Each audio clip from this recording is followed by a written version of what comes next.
Welcome to the First Unitarian Universalist Church of Rochester. For more than 150 years, ours has been a congregation of open minds and loving hearts, celebrating many sources of wisdom, many spiritual paths, and many identities. Your faith, your doubts, your questions, your hopes for our world are welcome here. Our doors are closed because our hearts are open, practicing our values of care and compassion for each other and our community. You can connect with others online, both for Sunday services, but also for coffee hour each Sunday at 11:15. And soon we'll be gathering new groups for the fall online, chalice circles, forums, book groups, social gatherings, and more. You can contact the church and check your e-news to stay up to date in the coming weeks as we move toward our fall kickoff. And each week, our offering goes to support people within and beyond this church. This week, our collection will be split between our Human Needs Fund, which offers emergency financial assistance to members and friends in need, as well, and the other part will stay to support our church's mission. As you can imagine, weekly giving in this time is much lower than when we were in person. So if you can, consider giving to support the church and keep our programs vibrant for this coming year. Thank you for your generosity as we continue to find new ways of staying connected and still being church in this pandemic. You can give at uurochmn.org/give. And finally, in the words of the Reverend Eliza Tupper Wilkes, minister of this church in the 1870s, may our faith in humanity and our message of hope and good cheer light our way. It's good to be together.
This is the Unitarian Universalist Church. This is the Church of the Flaming Chalice. This is the Church of the Open Mind. This is the Church of the Loving Heart, where friends come together and share.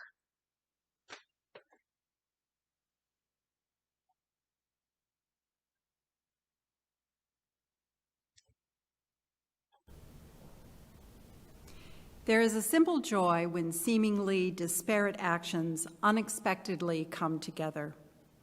Recently, that happened to me, blending my love of knitting and the social justice work of my conscience.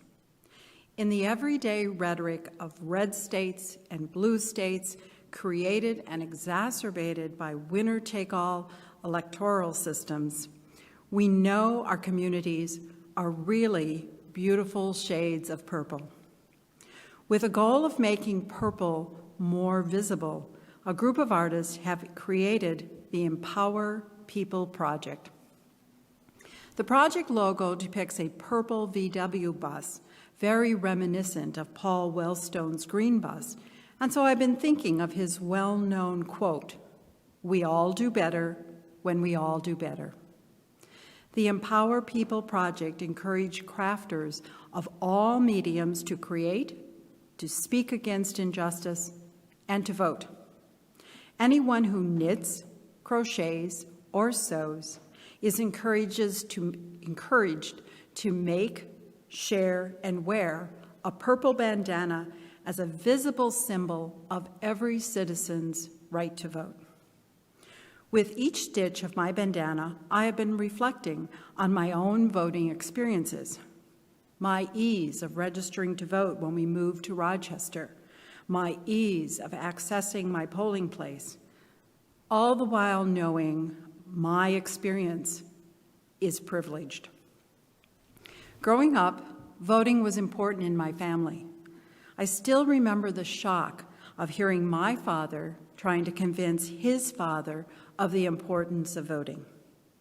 And later, when I could vote, having that very same conversation with Granddaddy, but never changing his mind. Those conversations with my Alabama grandfather were in stark contrast to the pride exhibited by my maternal grandparents. 100 years ago today, August 9th, 1920, William Kuster and Balbina Müller were married in Schmerikon, Switzerland. By 1922, they emigrated to Wisconsin, where they later became U.S. citizens. I have an early memory of going to the polls at Lincoln School with my mother and grandparents when I was only 4. My immigrant grandparents took seriously their responsibilities in this, their chosen country. So stitch by stitch, as my bandana grows on my knitting needles, and knowing Tuesday is Minnesota's primary election day, I have been thinking about each lever I have pulled, each ballot I have punched, while I reflect on the words Reverend Luke wrote for the last presidential election. Marking my vote is like kneeling in prayer, because neither will accomplish anything right away. But the purpose of both is to remind me of my deepest hope for the world that I am trying to create. So I rise from prayer and turn in my ballot and remember the who is me and us and we the people. And again I set to the task that is mine: justice, mercy, humble service in my small corner of the world.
So oftentimes you hear kids say, "Oh, I can't wait until I'm older," or "I wish I was bigger," or "I wish I could do more." Well, here's the thing. You can. Kids could change the world. And honestly, a lot of adults can't wait till you're older either. And you can go through and help make these changes that so many of us want to see done. So today's story will give a little bit of insight to what would happen if the kids ran the world. If Kids Ran the World by Leo and Diane Dillon.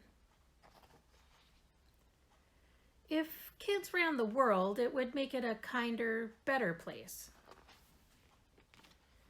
Maybe we'd run the world in a big tree house and everybody would be welcome. We'd take care of the most important things. We know people are hungry all over the world, so we would make sure everyone had enough to eat. The food would taste delicious and it would make people healthy and strong. Kids who had extra food would help bring it to people who really needed it. Everyone would have a safe place to live. Bad housing would be fixed and new housing wouldn't ruin the land or the sea. No matter how sick people were, they would have the medicine they needed. And if you were lonely in a hospital, kids would come visit you and let you play with pets and toys and bring you flowers. And somebody friendly would help you with a big smile. Everyone would laugh a lot more. Kids would have more picnics and games and funny books and movies. People would spend more time playing and less time worrying. Kids could act very silly, and maybe even some adults. All children would go to good schools where every teacher was nice and had lots of books and music and art. Classes, well, they would be exciting and fun. Schools would serve yummy meals and have great sports and big playgrounds. Kids would hopefully love school. People could wear any kind of clothes and no one could tease them. There would be no such thing as boy clothes and girl clothes. Children would all live with people who loved them. More forests would be planted and protected. All the beaches, pools, and parks would belong to everyone. There would be no clubs or places that kept some people out. Friendship, kindness, and generosity would be worth more than money. People would take care of the planet and the animals and plants. Nobody would throw trash on the ground or in the ocean or make the air dirty. People would have religious freedom and nobody would punish them or call them names. Everyone would learn the happiness of being thankful.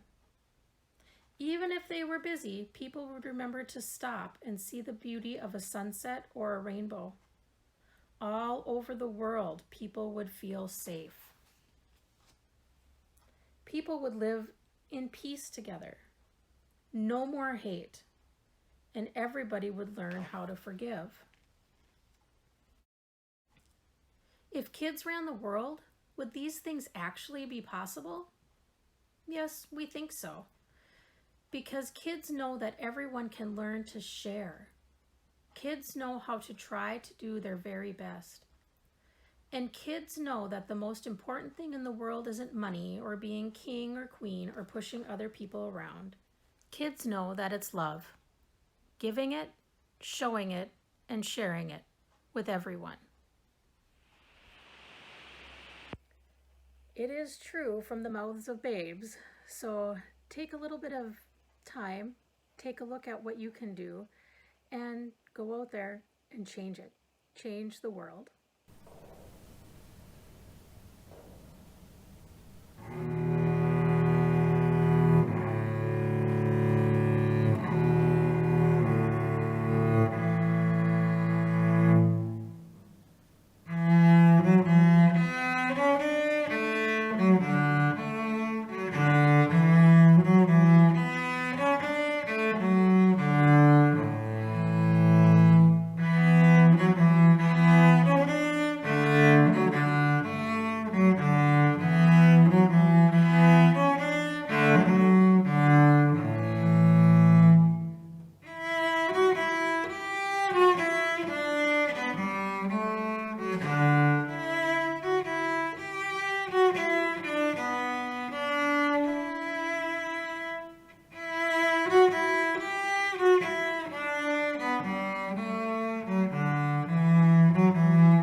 Good morning.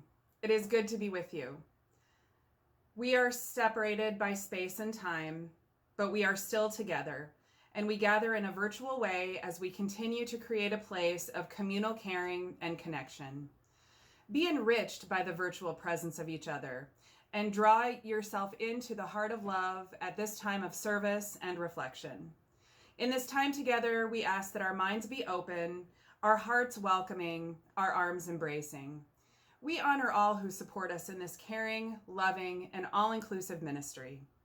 We send gratitude to Jesse Finch, serving as our caring coordinator up until August 15th, arranging care for our members and friends in need. The members of our caring committee are wonderful examples of our compassionate community, holding us up as we go through these challenging times.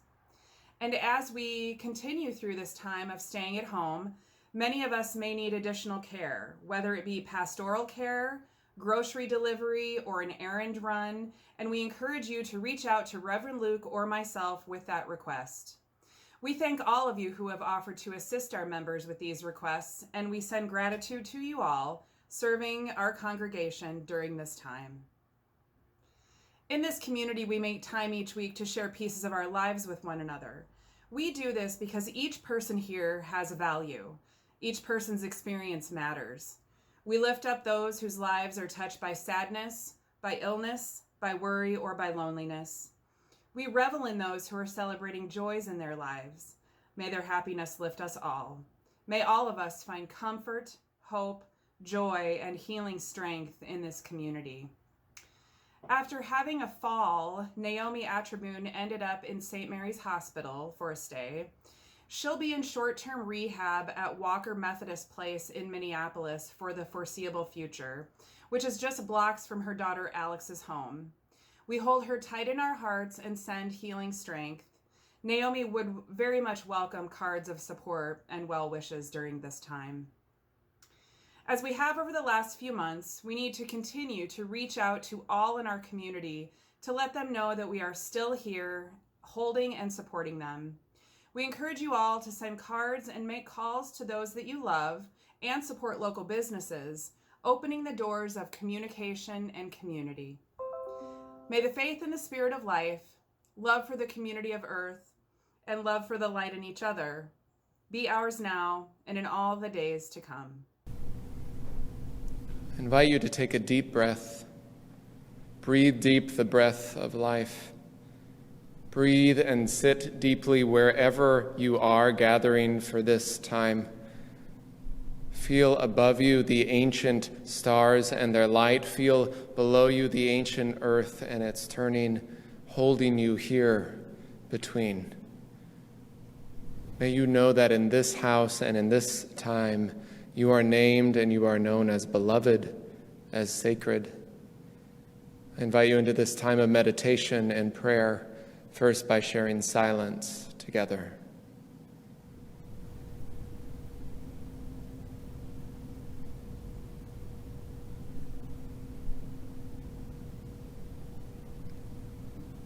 Spirit of life and source of love, God of 1,000 names and beyond all naming. Sometimes it just feels like the earth beneath us keeps shifting. And maybe it always has. Small, seemingly tiny or insignificant shifts and changes, sometimes taking days or decades, lifetimes or millennia to shift. And other times, it seems like quicksand, or like the ground beneath us keeps breaking open or apart when we thought it was starting to be safe and we're not quite sure what is holding us up. Sometimes it's the turning itself that holds us in place, the balance of change and stability that keeps us grounded, keeps us held in the right space and time. Help us feel those changing landscapes, this changing world below and around and above us. May we feel also the energy and the gravity of loved ones, the small moments that hold us in the right place at the right time, that hold us up with kindness and possibility, so that the shifting earth and world won't pull us under, but may we find our resilience to navigate these uncharted days in love and in grace. We hold this day all those who suffer in mind, body, or spirit. I invite you to bring to mind those you're holding in your own heart, whether they be close in your life or far distant. Think about those in our community, in your own community. Bring them to mind that you are holding in your heart. And now in this time and space, silently or aloud, I invite you to speak their names.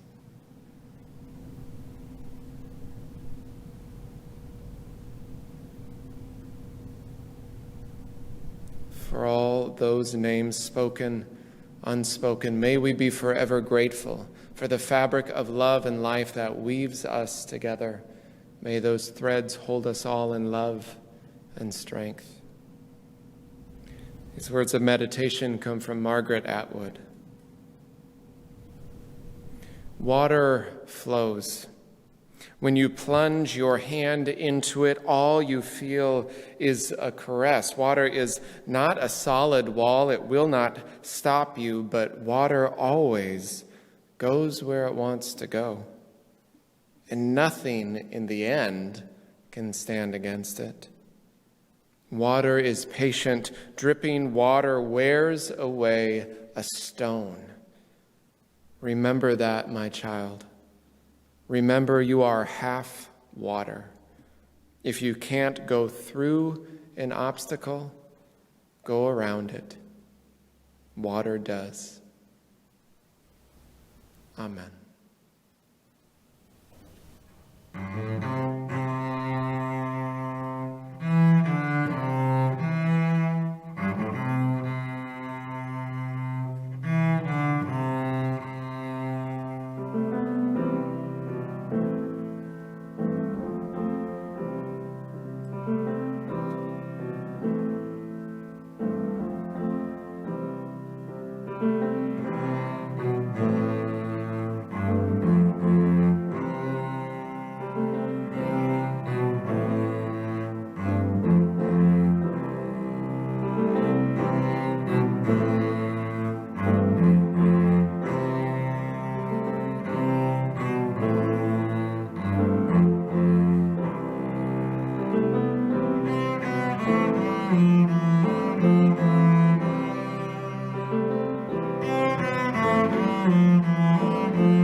Today's reading is from Let the Artist Win by Bob Janice Dillon. I vote we let the artists win, the ones covered in paint from their last attempt to smuggle across the beauty of a bowl of fruit. The 14-year-old rapper learning to spit, throwing life's chaos on the rhythm wheel, uncovering the shapes that live on after the next break. I say we let the food bank volunteers win, the ones always carrying around their agenda for the meeting, waging campaigns to stock the shelves with bread. I would like to see the nurses extend their string of victory from the hospital bed to the nation's boardrooms until we care for each other as if death were inevitable and mercy was the only thing that made the rounds bearable. I say we let the kindergarten teachers win as they raise up small edifices for the beauty we'll never capture or reveal. Maybe even let the hopeless drunkard win sometimes when she cries into her beer and declares it is all too much. I will let the grandmothers win when they tell the old stories that hold me up in their keeping. And the children yelling, play, play, the ones who have already cost us so much of our final productivity, the only tyrants who can command the true attention of the wise. I want them to win too, again and again, without pity. And then when the men with guns come, we can say, I'm sorry, but whether you win or lose, it's really never been my game, sir. I have lost and lost again 1,000 wars of the heart to those to whom I have waved the white flag, to those to whom I have surrendered the whole and wholly of my life, will never, never let me go.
It's hard to gauge sometimes, with the water lapping up against the sides of the boat and the wind blowing across the open water, feeling like you are almost part of the air in a whirlwind of openness.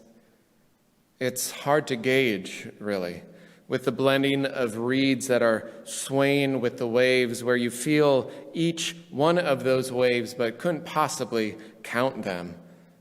It's hard to gauge with the blending of trees along the shoreline, the way the sky seems to cover it all, with a few wispy clouds silently floating along, and the sun moving at an ancient pace across the vastness of the blue sky.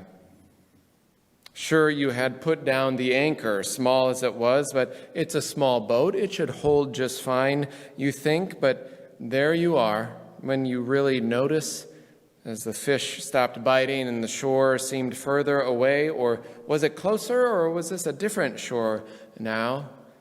You just keep on casting your line because it's really hard to gauge. You cast it further and further out, and it keeps drifting back, and now you realize the boat has been moving all along with the wind and the waves slowly along the water, further and further from the place you thought you were anchored. But looking down in the water now, you can see the anchor in the clear water, floating at the end of the line, swaying under the water, no longer on the lake bed below. It's hard to gauge when everything around you seems both familiar and strange, and what you thought was anchoring you is just drifting along with you now. So you do your best to let out the rope, to reset that anchor, to let out the line and recast your hook, to be okay for now with the drift a little, cast further out, cast and drift and repeat.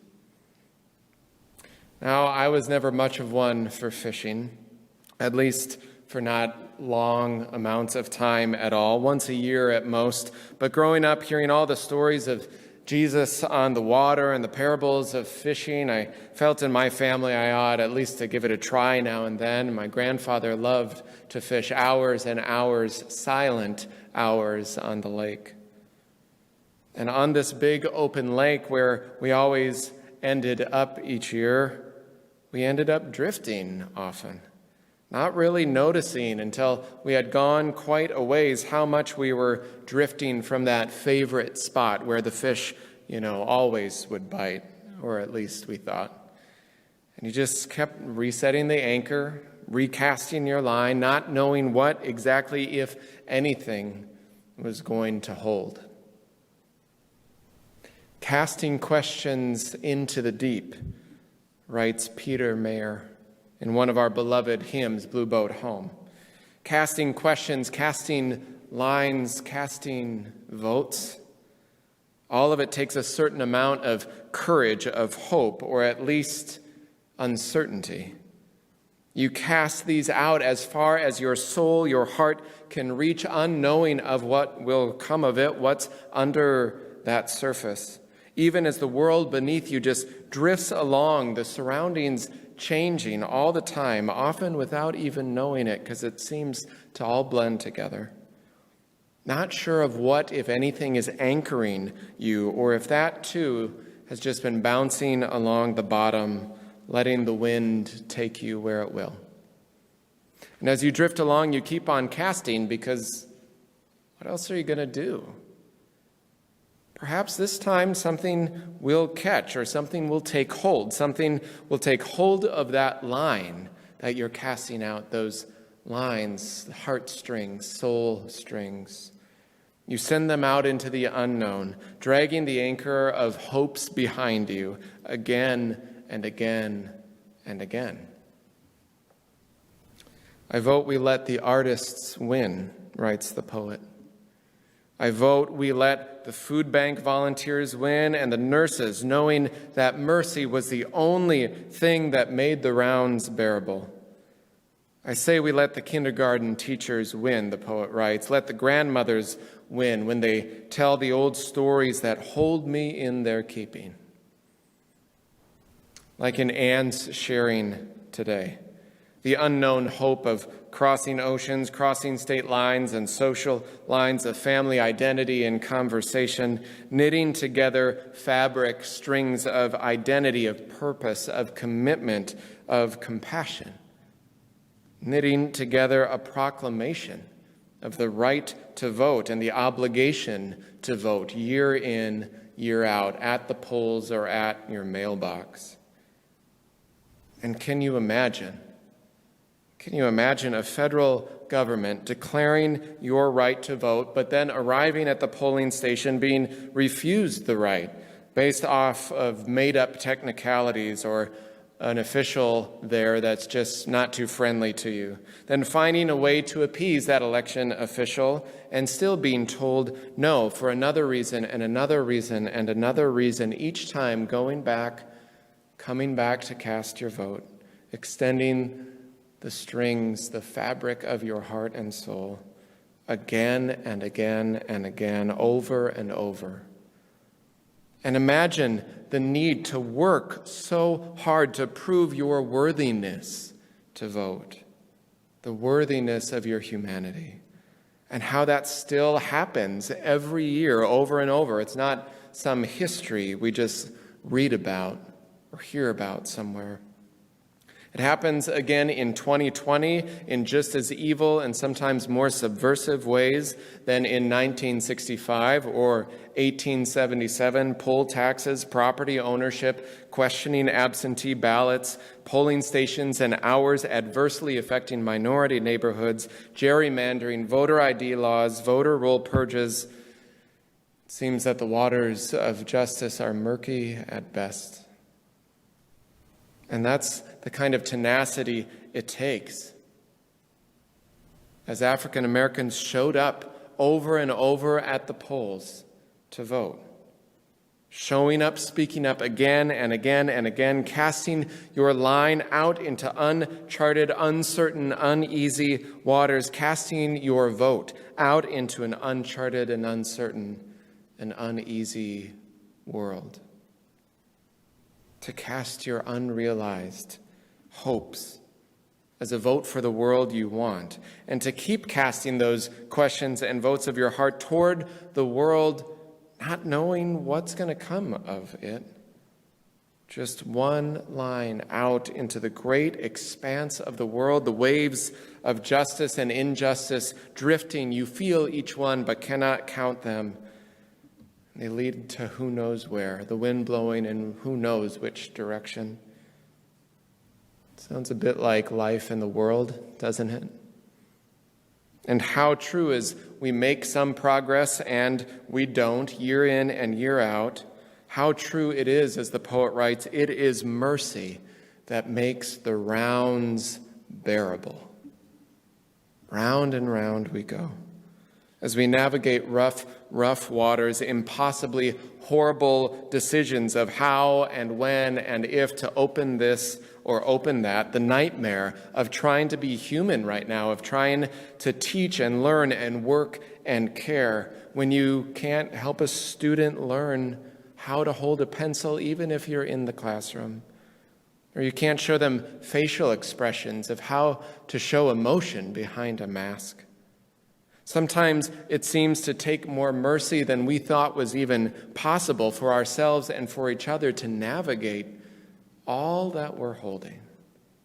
More mercy for the impossible decisions, more compassion for the varied ways we live and have always lived, some with much safety and ease, many with hardly any at all.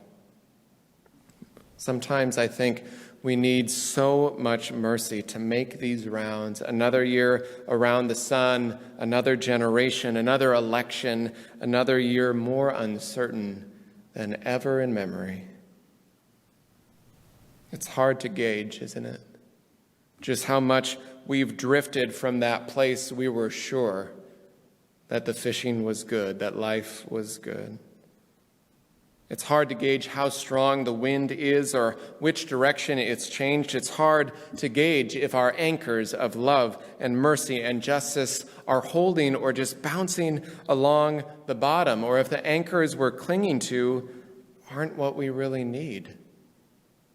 Those anchors of privilege or access or comfort. What if love is the wind? And the movement toward uncertainty and our willingness to keep casting questions and votes and lines of possibility and love out into the vast expanse of uncertain water. What if that is all love? Asking us to show up, speak up again and again and again, no matter the strength of the wind or the changing shoreline, or how far we drift. Love is what asks us to keep casting our heart, putting the stamp on that absentee ballot, to keep practicing mercy, making these rounds together in whatever ways we can, and making them bearable for ourselves, for each other. Casting love into the unknown again and again and again.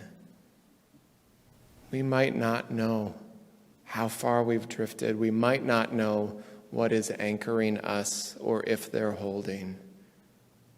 But we know it is love that will make it bearable and will bring us to some place that feels like it will hold us going forward. So we keep showing up, and love will keep showing up at the polls with each other again and again and again.